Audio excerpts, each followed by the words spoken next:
आखिर क्यों किया भीम ने एक राक्षसी से विवाह। दोस्तों, क्या आप जानते हैं कि महाभारत काल के सबसे बलशाली योद्धा भीम ने एक राक्षसी से विवाह किया था? जी हाँ, लेकिन आखिर क्यों? दरअसल हुआ कुछ यूं था। जब लाक्षागृह आग से बचकर माता कुंती के साथ पांचों पांडव वन में आराम करने के लिए रुके तो थकान से चूर चारों भाई सो गए।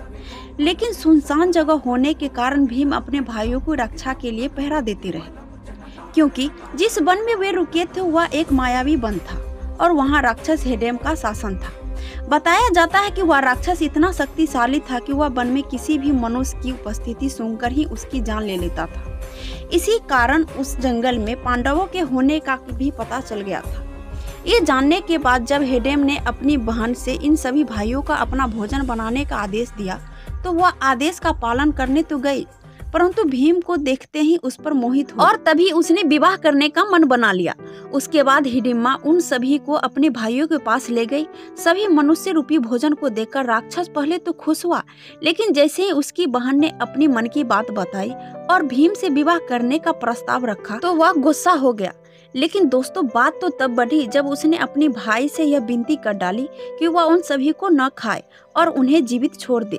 यह सुनते ही राक्षस क्रोध से आग बबूला हो गया और अपनी बहन की बात किसी भी कीमत पर मानने को राजी नहीं हुआ, जिसके परिणाम स्वरूप महाप्रतापी भीमसेन और राक्षस हेडेम के बीच युद्ध हुआ और इस युद्ध में राक्षस हेडेम मारा गया।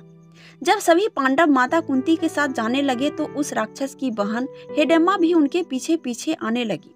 तब उसको पीछे आता देख भीम उस पर क्रोधित हुए और उसे लौट जाने को कहा, लेकिन धर्मराज युधिष्ठिर ने उसके क्रोध को शांत करने के लिए उन्हें धर्म की कुछ बातें बताई। ये सुनने के बाद हिडिम्बा ने कुंती बाई युधिष्ठिर से कहा कि इन अति बलशाली भीमसेन को मैं अपना पति मान चुकी हूँ।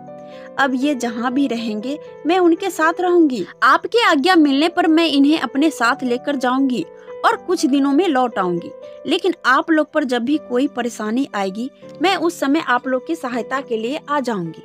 हिडिम्बा की बात सुनने के बाद युधिष्ठिर ने कहा कि हे भ्राता, हिडिम्बा ने तुम्हें अपना पति मान लिया है और धर्म यह कहता है कि तुम्हें भी इसके साथ पत्नी जैसा व्यवहार करना चाहिए। इस प्रकार उन्होंने अपने भाई युधिष्ठिर की बात मानते हुए हिडिम्बा के साथ गंधर्व विवाह किया।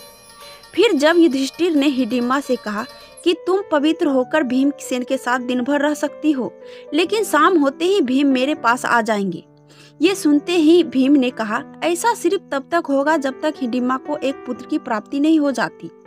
इस बात को हिडिम्बा ने भी स्वीकार कर लिया। फिर उसके बाद वे भीम के साथ खुशी खुशी जीवन व्यतीत करने लगी। धीरे धीरे समय बीतता गया।